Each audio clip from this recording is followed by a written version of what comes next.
안녕하십니까. 서울 개인택시 바른소리TV 이영식입니다. 검찰총장에서 쫓겨난 지 채 1년도 못 되어서 홀홀 단신으로 정치판에 뛰어들어서 끝내는 대통령이 되는 기적이 있듯이 오늘은 윤석열 대통령이 저희 유튜브 방송을 보시는 기적이 일어나기를 간절히 바라는 마음으로 방송을 시작하겠습니다.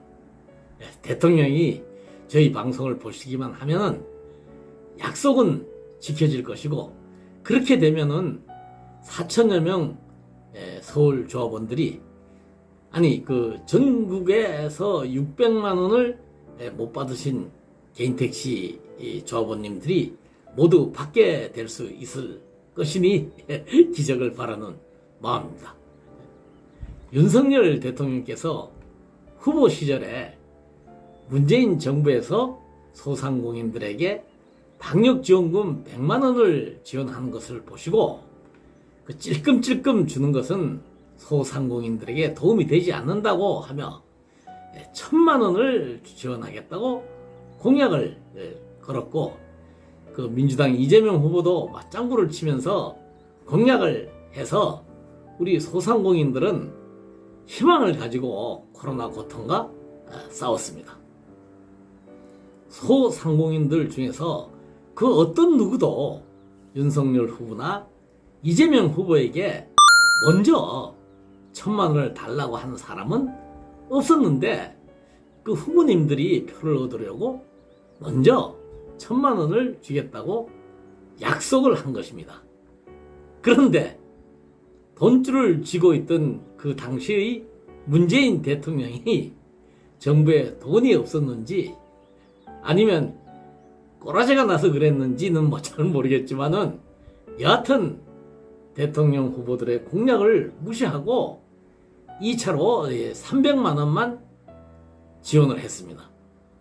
이렇게 되자 두 후보 모두는 물론 민주당과 국민의힘 국회의원들이 누가 대통령이 되든 1000만 원에서 1차 100만 원, 2차 300만 원을 뺀 나머지 600만 원은 반드시 최대한 빨리 지원하겠다고 유세 때마다, 그리고 시장 곳곳에 가는 곳마다 소상공인들 손을 붙잡고 약속을 했습니다.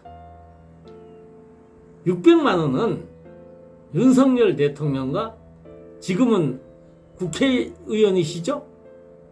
이재명 국회의원을 비롯해서 여야 국회의원 모두가 2차 지원금 300만 원을 지원받았던 320만여 명 소상공인들에게 대선이 끝나는 즉시 주겠다고 한 약속원과 같은 것입니다.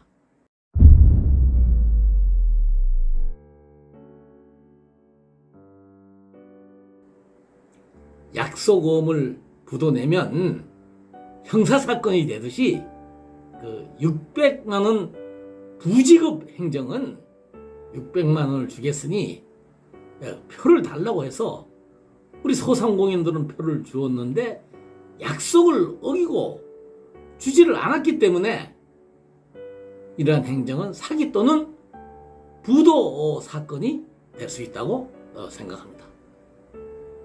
그리고 코로나 4단계 방역 수칙에 6시 이후는 모든 사업장에 인원 제한이나 집합 금지 조항이 있었고, 위반 시에는 운영자에게 300만 원의 벌금 처분을 한다는 조항이 있습니다.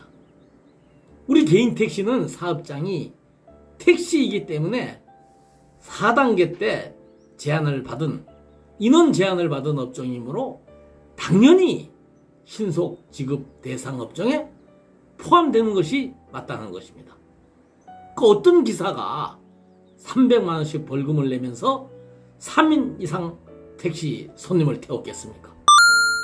그러므로 택시는 행정명령 이행이니 뭐니 이런 확인 서류라든가 절차가 필요가 없는 신속 지급 대상자라고 대상업종이라고 제가 시종일관 지금도 주장했던 사항입니다.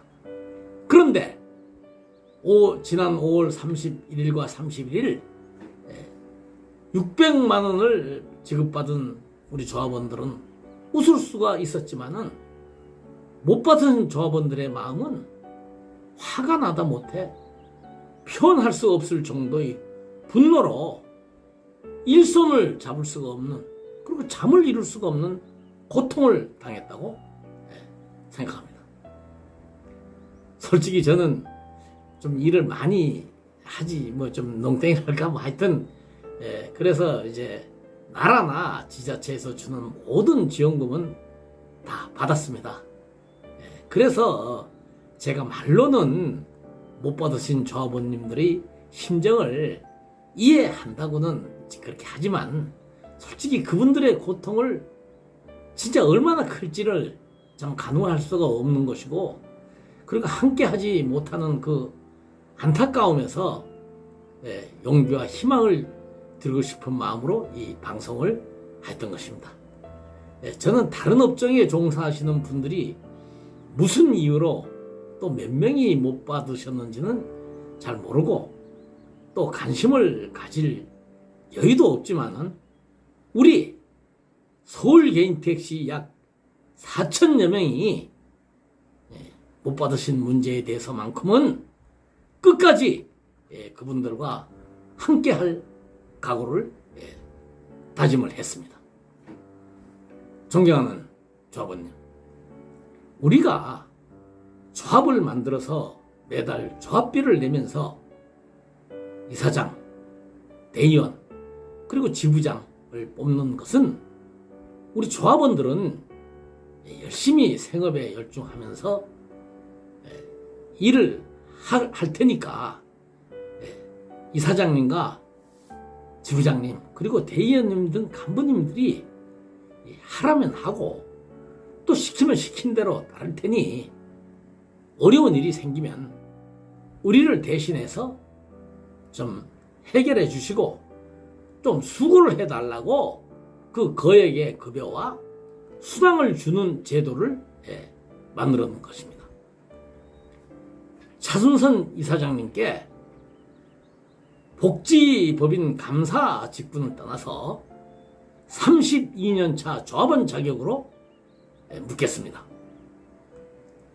그 당 대표 선출 내분에 휩싸인 민주당 국회의원들 약 한 10여 명과 코로나 문제를 그 피해를 해결한다는 회의하는 모습은 그렇게 홍보를 하면서 그 간부님들을 대동하고 용산 대통령실 앞이나 세종시 청사 앞에서 그 흔한 집회는 왜 한 번도 안 하시는 겁니까?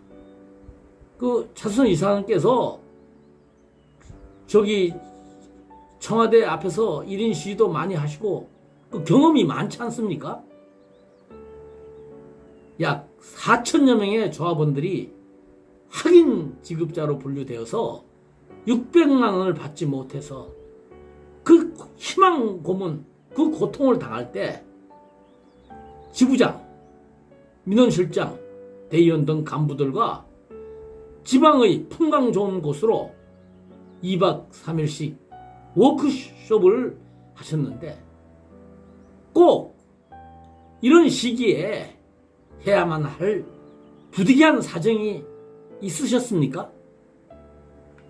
아니면 4천여 명쯤이야 대수롭지 않다고 생각을 하셨습니까?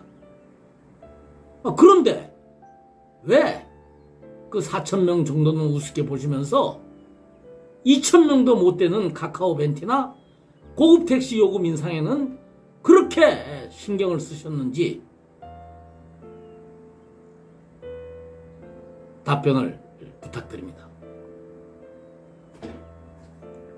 받을 줄 알았던 600만 원을 못 받고 한 달 이상 희망 고문을 당하다가 또 부지급 통보를 받은 조합원들이 댓글로 호소하고 심지어는 휘발유로 조합을 불사질르고 버리고 싶다는 전화를 걸어왔습니다.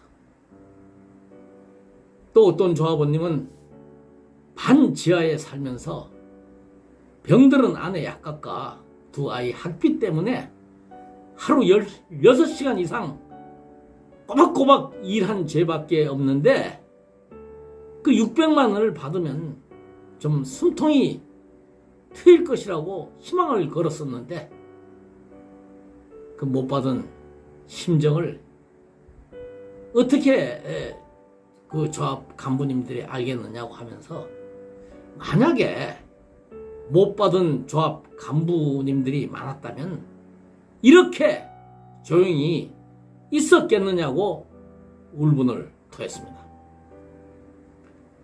4천여 명 부지급 조합원님 7월 6일부터 확인 지급 신청자 중에서 600만 원을 지급했거나 부지급 통보를 했는데 매출이 늘었더라도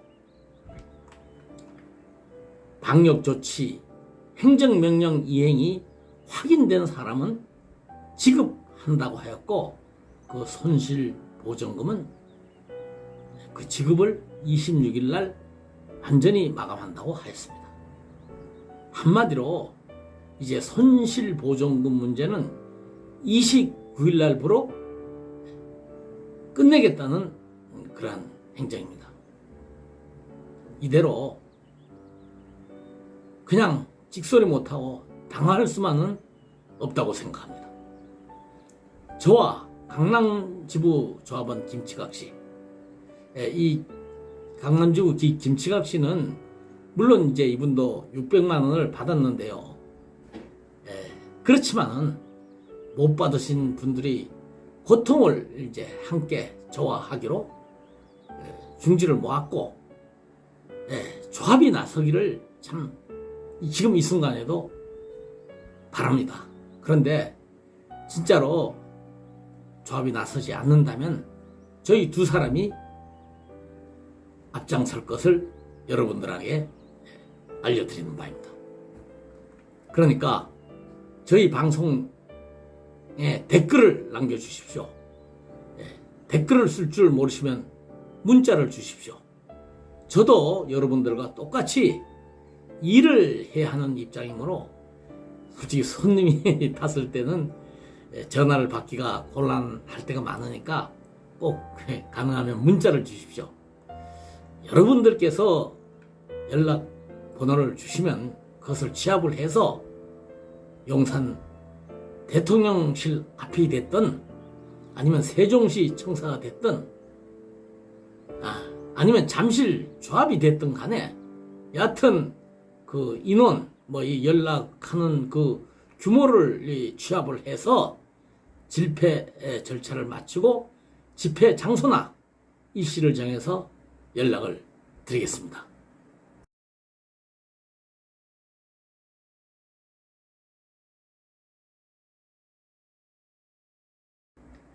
여러분들의 울분을 소리라도 지르고 또 세상에 알려보기라도 해야 그 억울함이 덜하지 않을까, 그런 마음으로 일을 추진하겠습니다. 경청해 주셔서 고맙습니다.